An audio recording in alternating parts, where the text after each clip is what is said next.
ওং নমো ভগবতে বাসুদেবায়। হে ভগবান শ্রীকৃষ্ণ, তোমার চরণ কমলে আমাদের চিত্ত স্থির হোক। তুমি আমাদের চেতনার আলো হও। শ্রীমদ্ ভাগবত মহাপুরাণ এ শুধু ধর্ম বা জ্ঞানই নয়, আছে আত্মার মুক্তির পথ। যুগ যুগ ধরে এই পুরাণ সনাতন সত্য, ভক্তি ও প্রেমের প্রতিচ্ছবি বহন করে আসছে। আজকের পাঠে আমরা শোনার সৌভাগ্য লাভ করেছি ভগবানের অনন্ত কৃপা, ভক্তির মহিমা ও সত্যের জয়ের কাহিনী।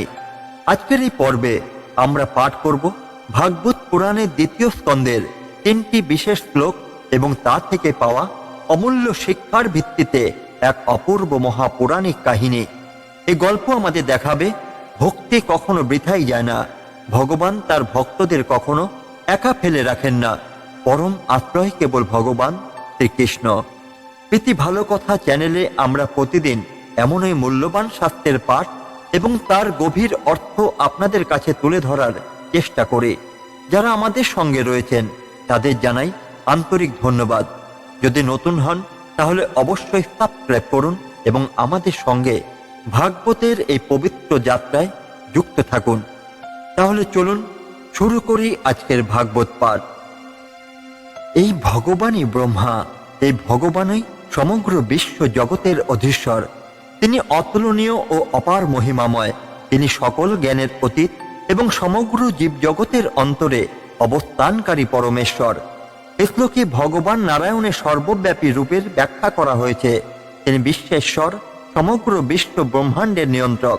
তিনি অব্যক্ত, অর্থাৎ আমাদের 5টি ইন্দ্রিয় দিয়ে তাকে অনুভব করা যায় না, তবে তিনি সর্বত্র বিদ্যমান।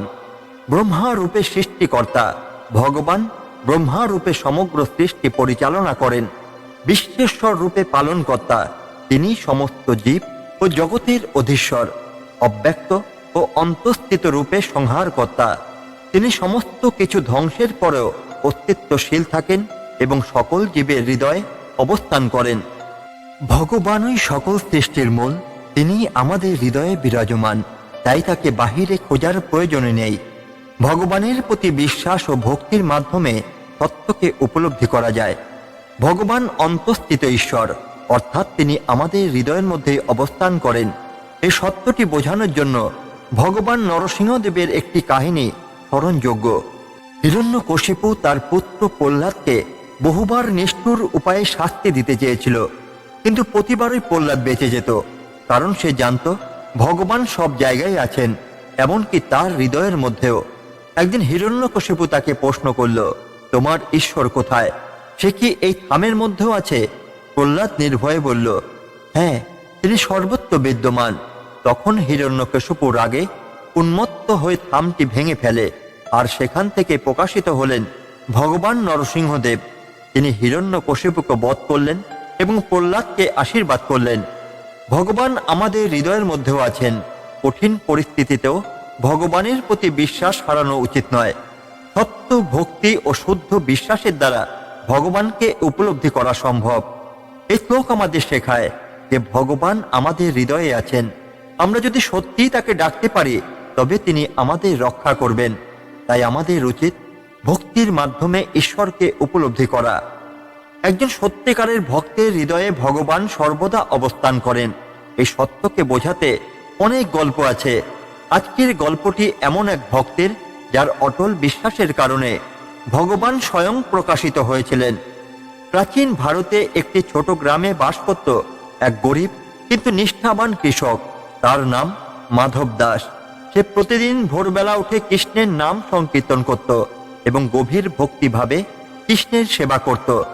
যদিও তার কাছে কোনো মূর্তি বা উপাসনার উপকরণ ছিল না, তবু সে অন্তরের অন্তঃস্থলে বিশ্বাস করত যে ভগবান কৃষ্ণ তার হৃদয়ে বাস করেন। একদিন সে ভাবল, আমি যদি আমার প্রভুর জন্য একটি সুন্দর মূর্তি পেতাম তাহলে তার সেবা করতে পারতাম। এই ভাবনা নিয়ে সে গভীরভাবে ঈশ্বরকে ডাকতে থাকলো, কিন্তু দারিদ্র্যের কারণে কোনো মূর্তি কিনতে পারছিলেন না। এক রাতে সে স্বপ্ন দেখল, একজন সন্ন্যাসী তার হাতে একটি কৃষ্ণ মূর্তি তুলে দিচ্ছেন। তিনি বললেন, ভক্তের হৃদয়ে যখন সত্যিকারের ভগবত প্রেম জন্ম নেয় তখন ভগবান স্বয়ং তার কাছেই আসেন। পরদিন সকালে যখন মাধব দাস নদীর তীরে গিয়েছিলেন তখন সে হঠাৎ দেখতে পেল একটি কৃষ্ণ মূর্তি নদীর তীরে পড়ে আছে। সে বিস্মিত হয়ে মূর্তিটিকে তুলে নিল এবং বুঝতে পারল এটি তার স্বপ্নের ইঙ্গিত। কিন্তু একদিন তার গ্রামে কিছু নাস্তিক লোক এসে তাকে বিদ্রূপ করতে লাগলো। তুমি কি মনে করো এই পাথরের মূর্তি সত্যি ভগবান? যদি সত্যিই হয় তবে সে তোমার জন্য প্রসাদ খাবে। মাধব দাস বিনীতভাবে বলল, ভগবান আমার হৃদয়ের অন্তঃস্থলে বিরাজমান, আমি জানি তিনি জীবন্ত। এরপর সে চোখ বন্ধ করে গভীর ভক্তিতে প্রার্থনা করতে লাগলো, হে প্রভু, যদি তুমি সত্যি আমার হৃদয়ে থাকো তবে আমার ভক্তি গ্রহণ করো। হঠাৎ এক অলৌকিক ঘটনা ঘটল। সবার সামনে মূর্তির ঠোঁটে প্রসাদের অংশ দেখা গেল। উপস্থিত সবাই হতবাক হয়ে গেল এবং বুঝতে পারল যে ভগবান সত্যিকারের ভক্তের হৃদয়ে অবস্থান করেন। ভগবান সব জায়গায় আছেন, বিশেষত ভক্তের হৃদয়ে। ভক্তে সত্যিকারের প্রেম থাকলে ভগবান স্বয়ং প্রকাশিত হন। বিশ্বাস এবং নিষ্ঠাই ভক্তির মূল চাবিকাঠি। এই গল্প আমাদের শেখায় যে ভগবানকে বাহিরে খোঁজার কোনো প্রয়োজনই নেই, তিনি আমাদের হৃদয়ের মধ্যে বিরাজমান।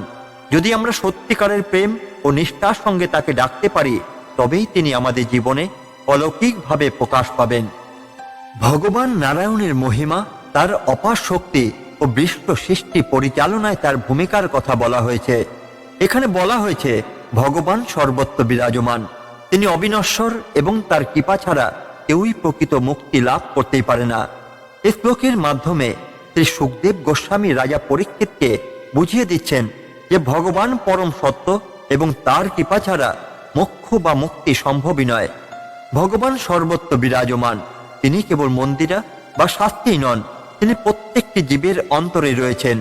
আমাদের উচিত তাকে হৃদয়ে অনুভব করা এবং তার প্রতি সর্বদা নিবেদিত থাকা। ভক্তি হলো মুক্তির পথ। অনেক সাধনা, জ্ঞান বা যোগচর্চার মাধ্যমে মুক্তি পাওয়া সম্ভবই নয় যদি না ভগবানের কৃপা লাভ হয়। ভগবানকে পেতে হলে ভক্তির পথই সর্বোত্তম। মহাজনদের অনুসরণ, শাস্ত্র ও সাধুদের পথ অনুসরণ করলেই ভগবানের প্রকৃত দর্শন সম্ভব। একমাত্র তাদের মাধ্যমেই আমরা ঈশ্বরের সঠিক জ্ঞান পেতে পারি। রাজা উত্তানপাদের পুত্র ধ্রুব মহারাজ ছিলেন এক অনন্য ভক্ত। ছোটবেলায় যখন তার সৎমাতা তাকে রাজসিংহাসনে বসতে বাধা দিলেন, তখন তিনি মায়ের কাছে গিয়ে জানতে চাইলেন, আমি কিভাবে এমন একটি স্থান পাব যেখানে কেউই আমাকে সরাতেই পারবে না। মা তাকে বললেন, শুধুমাত্র ভগবান নারায়ণই তোমাকে এমন আশ্রয় দিতে পারে। একথা শুনে ধ্রুব মাত্র 5 বছর বয়সে গভীর জঙ্গলে গিয়ে কঠোর তপস্যা শুরু করলেন। প্রথমে তিনি কেবল ফলমূল খেলেন, পরে শুধুমাত্র জল পান করলেন এবং শেষে একেবারে খাওয়া দাওয়া বন্ধ করে দিলেন। 6 মাসের মধ্যে তার তপস্যার ফলে সমগ্র ব্রহ্মাণ্ড কেঁপে উঠল। তার কঠোর ভক্তি দেখে ভগবান নারায়ণ স্বয়ং প্রকাশিত হলেন এবং তাকে অমরত্বের আশীর্বাদ দিলেন। তিনি বললেন, তুমি এক অনন্য ভক্ত, আমি তোমাকে এমন এক অবস্থান দেব যা কখনো ধ্বংসই হবে না। এভাবেই ধ্রুব মহারাজ ধ্রুব তারা অর্থাৎ পোলার স্টার রূপে আকাশে চিরস্থায়ী স্থান লাভ করেন। ভগবানের কৃপা ছাড়া কেউ প্রকৃত মুক্তি পেতে পারে না। শুধু জ্ঞান বা যোগচর্চাই নয়, প্রকৃত ভক্তি মোক্ষের মূল উপায়। নিরন্তর ভগবান স্মরণ করলে তিনি আমাদের জীবনে অলৌকিক কৃপা বর্ষণ করেন। এই শ্লোক আমাদের শিক্ষা দেয় যে ভগবান সর্বত্র আছেন এবং তার কৃপা লাভের জন্য ভক্তির পথই শ্রেষ্ঠ। ধ্রুব মহারাজের মতো যদি আমরা অটল বিশ্বাস ও একাগ্রতা নিয়ে ভগবানকে ডাকতে পারি তবেই তিনি আমাদের কাছে প্রকাশিত হবেন এবং চিরকালীন আশ্রয় দেবেন। অনেক যুগ আগে ভারতবর্ষের এক নির্জন গ্রামে শ্রীধর নামে এক অহংকার ব্রাহ্মণ বাস করতেন। তিনি ছিলেন ভগবান নারায়ণের একনিষ্ঠ ভক্ত। তার দিন কাটত ভগবানের নাম স্মরণ, গরিবদের সেবা ও স্বাস্থ্য পাঠে। তবে এক সমস্যা ছিল, তিনি ছিলেন অত্যন্ত গরিব। তার একমাত্র সহায় ছিল ছোট্ট কুঁড়ে ঘর, কিন্তু গরু ও ক্ষেতে চাষ করা সামান্য শস্য। তবুও তিনি ভগবানের প্রতি অপরিসীম বিশ্বাস রাখতেন। একদিন এক প্রতারক পণ্ডিত শ্রীধরের নিষ্কলুষ ভক্তির পরীক্ষা নিতে এলেন। তিনি বললেন, ভগবান যদি সত্যি তোমার প্রতি প্রসন্ন হন তবে তিনি তোমাকে দরিদ্র থেকে মুক্তি দেন না কেন? শ্রীধর মৃদু হেসে বললেন, ভগবান যা দেন তাই আমার জন্য সর্বোত্তম। ধন সম্পত্তি নয়, তার কৃপাই প্রকৃত সম্পদ। পণ্ডিত সেই কথা শুনে বিদ্রূপ করলেন, তুমি যদি সত্যি ভগবানের প্রিয় ভক্ত হও তবে তুমি আগামী 1 সপ্তাহ নির্জলা উপবাস করো এবং দেখো ভগবান তোমার জন্য কি করেন। শ্রীধর এক মুহূর্ত দ্বিধা না করে রাজি হলেন। শ্রীধর 7 দিন ধরে এক ফোঁটাও জল পান করলেন না। তার শরীর দুর্বল হয়ে পড়ল, কিন্তু মন ছিল ভগবানে একাগ্র। 7ম দিনে এক রহস্যময় বৃদ্ধ ব্যক্তি শ্রীধরের ঘরের দরজায় এসে দাঁড়ালেন।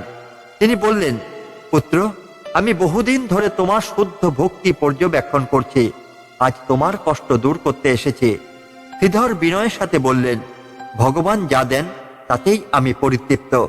তখন সেই বৃদ্ধ মৃদু হাসলেন এবং বললেন, ভক্তের অন্তরালে ভগবানই থাকেন, ভক্ত কখনো একা হয় না।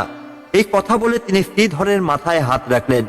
মুহূর্তেই শ্রীধরের দুর্বল শরীর শক্তিতে পূর্ণ হয়ে উঠল। তিনি অনুভব করলেন এই বৃদ্ধ ভগবান নারায়ণেরই এক অংশ। পরের দিন সকালে শ্রীধর দেখলেন তার ক্ষেতে স্বর্ণের ফসল ফুটে উঠেছে, গরুগুলো দুধে ভরে গেছে ও আশেপাশের গ্রামের লোকেরা এসে তার পায়ের কাছে নত হয়ে প্রণাম করছে। সবাই বলল, শ্রীধর, তুমি আর গরিব নও, তোমার কঠোর ভক্তির ফলস্বরূপ ভগবান তোমার সমস্ত দুঃখ মোচন করেছেন। কিন্তু শ্রীধর কাঁদতে কাঁদতে বললেন, আমি কখনো ধনই চাইনি, আমি চেয়েছি কেবল ভগবানকে। তখনই আকাশবাণী হলো, ভক্তির অন্তরালে আমি থাকি, তোমার নিষ্কলুষ ভক্তি তোমার প্রকৃত সম্পদ। ভগবানের কৃপা পেতে হলে আমাদের শুধু ধৈর্য ও বিশ্বাস রাখতে হবে। সত্যিকারের ভক্তির জন্য ভগবান সর্বদা আগলে থাকেন। অর্থ, যশ বা সম্পত্তি নয়, প্রকৃত সম্পদ হলো ঈশ্বরের কৃপা ও আশীর্বাদ। এই গল্পটি ভগবানের সর্বব্যাপী উপস্থিতির প্রতীক। শ্রীধরের মতো যদি আমরা অনুরাগ ও নির্ভরতায় ভগবানের কাছে আত্মসমর্পণ করতে পারি, তবে তিনি অবশ্যই আমাদের সমস্ত দুঃখ দূর করবেন এবং আমাদের প্রকৃত শান্তি দেবেন। ভগবানই পরম সত্য। জগতেই সমস্ত কিছু পরিবর্তনশীল, কিন্তু ঈশ্বর চিরন্তন। ভক্তির মুক্তির একমাত্র পথ জ্ঞান, কর্ম বা যোগের চেয়ে ভক্তি সহজতম ও শ্রেষ্ঠতম উপায়। ভগবানের কৃপায় প্রকৃত সম্পদ। যারা অহংকার ও মোহ ত্যাগ করে ভগবানের শরণ নেন, তারাই প্রকৃত শান্তি পান। এই শ্লোকের শিক্ষা বোঝার জন্য আমরা গজেন্দ্র মোক্ষ উপাখ্যান থেকে এক গুরুত্বপূর্ণ ঘটনা দেখি। একবার এক রাজা ছিলেন, নাম ইন্দ্রদুম্ন। তিনি অত্যন্ত ধার্মিক ও বিষ্ণু ভক্ত ছিলেন। একদিন এক ঋষির অভিশাপে তিনি হস্তি রূপে জন্মগ্রহণ করেন এবং তার নাম হয় গজেন্দ্র। এই গজেন্দ্র ছিল এক বিশাল হাতি, যে এক সুন্দর সরোবরে বাস করত। একদিন সে যখন জল পান করতে গিয়েছিল, তখন এক মহা শক্তিশালী কুমির অর্থাৎ মহাগজ তার পা চেপে ধরে। গজেন্দ্র প্রাণপণে চেষ্টা করেও মুক্ত হতেই পারল না। সে বুঝল, আমার এই শক্তি দিয়ে আমি মুক্ত হতে পারবো না, একমাত্র ভগবানই পারেন আমাকে রক্ষা করতে। তখন সে এক শ্বেত পদ্ম তুলে ভগবান বিষ্ণুকে আহ্বান করল, হে নারায়ণ, হে সর্বশক্তিমান, তুমি আমার একমাত্র আশ্রয়। ভক্তির এই আকুল ডাক শুনে ভগবান বিষ্ণু স্বয়ং গরুরের পিঠে এসে কুমিরকে সুদর্শন চক্র দিয়ে সংহার করলেন এবং গজেন্দ্রকে মুক্ত করলেন। পরম সত্য একমাত্র ভগবান, তিনি আমাদের প্রকৃত আশ্রয়। জীবন সংকটে শুধুমাত্র ভগবানই আমাদের রক্ষা করতে পারেন। অহংকারের বিনাশ না হলে ভগবানের কৃপা পাওয়া যায় না। শুদ্ধ ভক্তি ও আত্মসমর্পণই মুক্তির একমাত্র পথ। এই শ্লোক ও গল্প আমাদের শেখায়, ভগবান আমাদের সর্বদা রক্ষা করেন, শুধু আমাদের শুদ্ধ চিত্তে ও বিশ্বাসের সাথে তাকে ডাকতে হয়। গজেন্দ্রের মতো আমরাও যদি ভগবানের শরণ নিই, তাহলে তিনি আমাদের সমস্ত বন্ধন থেকে মুক্ত করবেন। মহাভারতের অন্যতম করুণ অধ্যায় হল কৌরব সভায় দ্রৌপদীর বস্ত্রহরণ। দুর্যোধন ও দুঃশাসন শকুনি চক্রান্তে যুধিষ্ঠির পাশায় হেরে যান এবং সমস্ত রাজত্ব ও ধন সম্পদের সাথে নিজের স্ত্রী দ্রৌপদীকেও হারিয়ে ফেলেন। কৌরবরা তখন সিদ্ধান্ত নেয় দ্রৌপদীর অসম্মান করবে এবং তাকে প্রকাশ্যে রাজসভায় টেনে আনা হবে। দুঃশাসন দ্রৌপদীকে চুলের মুঠি ধরে রাজসভায় টেনে আনে। সকল প্রবীণ মহারথী ভীষ্ম, দ্রোণ, কৃপাচার্য নীরব ছিলেন। এমনকি স্বামীগণও কিছুই করতে পারলেন না, কারণ তারা পরাজিত এবং দাসত্ব স্বীকার করেছেন। দুঃশাসন দ্রৌপদীর শাড়ি টানতে শুরু করে। প্রথমে দ্রৌপদী নিজের শক্তিতে নিজের শাড়ি আঁকড়ে ধরে রাখলেন, কিন্তু দুঃশাসনের শক্তির কাছে তিনি হার মানলেন। তারপর তিনি সভার প্রবীণদের কাছে করজোরে সাহায্য চাইলেন, কিন্তু কেউই তাকে রক্ষা করলেন না। শেষ পর্যন্ত তিনি দুই হাত তুলে ভগবান কৃষ্ণের উদ্দেশ্যে আহ্বান করলেন, হে কৃষ্ণ, তুমি আমার একমাত্র আশ্রয়। যদি সত্যি তুমি ভক্তদের রক্ষা করো, তবে আমাকে রক্ষা করো। এই শুদ্ধ চিত্ত আহ্বানে ভগবান কৃষ্ণ তার মায়ারূপে অনন্ত বস্ত্র সৃষ্টি করলেন। যতই দুঃশাসন শাড়ি টানতে থাকলো, ততই নতুন শাড়ি আবির্ভূত হতে থাকলো। দুঃশাসন ক্লান্ত হয়ে মাটিতে লুটিয়ে পড়ল, কিন্তু দ্রৌপদীর শাড়ি শেষ হলো না। ভগবান আমাদের সর্বদা রক্ষা করেন যখন আমরা সম্পূর্ণ আত্মসমর্পণ করি। মানুষের শক্তি সীমিত, কিন্তু ভগবানের কৃপা অসীম। পরম ভক্তির মাধ্যমে ভগবান সকল বিপদ থেকে উদ্ধার করেন। ভাগবত পুরাণের দ্বিতীয় স্কন্ধের 50 নং শ্লোক যে শিক্ষা দেয়, তার সারমর্ম এই মহাভারতের ঘটনাতেও দেখা যায়। যে সত্যিকারের ভগবানের শরণ নেয়, ভগবান তাকে কখনো নিরাশই করেন না। জীবনের কঠিনতম মুহূর্তেও পরম ভক্তি ও আত্মসমর্পণই ভগবানের কৃপা পাওয়ার উপায়। আজকের এই পাঠ থেকে আমরা শিখলাম, ভক্তের একান্ত আহ্বানে ভগবান কখনো সাড়া দিতে বিলম্বই করেন না। ভক্তি হলো জীবনের প্রকৃত শক্তি, যা সব বাধা জয় করতে পারে। ভগবানের কৃপা অনন্ত, আর ভক্তির শক্তি অপরিসীম। এই শিক্ষাকে আমাদের জীবনে প্রয়োগ করলেই প্রকৃত শান্তি ও আনন্দ লাভ করা সম্ভব। তাই আসুন ভগবানের নাম স্মরণ করি, ভাগবত পাঠ করি এবং সনাতন ধর্মের আলোকে আমাদের জীবন পরিচালনা করি। প্রীতি ভালো কথা চ্যানেলে প্রতিদিন ভাগবত পাঠ এবং শাস্ত্রীয় জ্ঞানের মাধ্যমে আমরা আপনাদের সঙ্গেই আছি। যদি ভিডিওটি ভালো লেগে থাকে, তাহলে লাইক, কমেন্ট ও শেয়ার করতে ভুলবেন না। আপনার মতামত আমাদের কাছে গুরুত্বপূর্ণ, তাই কমেন্টে জানান আজকের পাঠ কেমন লাগলো। অবশ্যই জয় শ্রীকৃষ্ণ লিখতে ভুলবেন না। পরের পর্বে আবারও নতুন শ্লোক ও নতুন গল্প নিয়ে হাজির হব। ততক্ষণ পর্যন্ত কৃষ্ণ নাম জপ করতে থাকুন। ধন্যবাদ। জয় শ্রীকৃষ্ণ, জয় শ্রী হরি।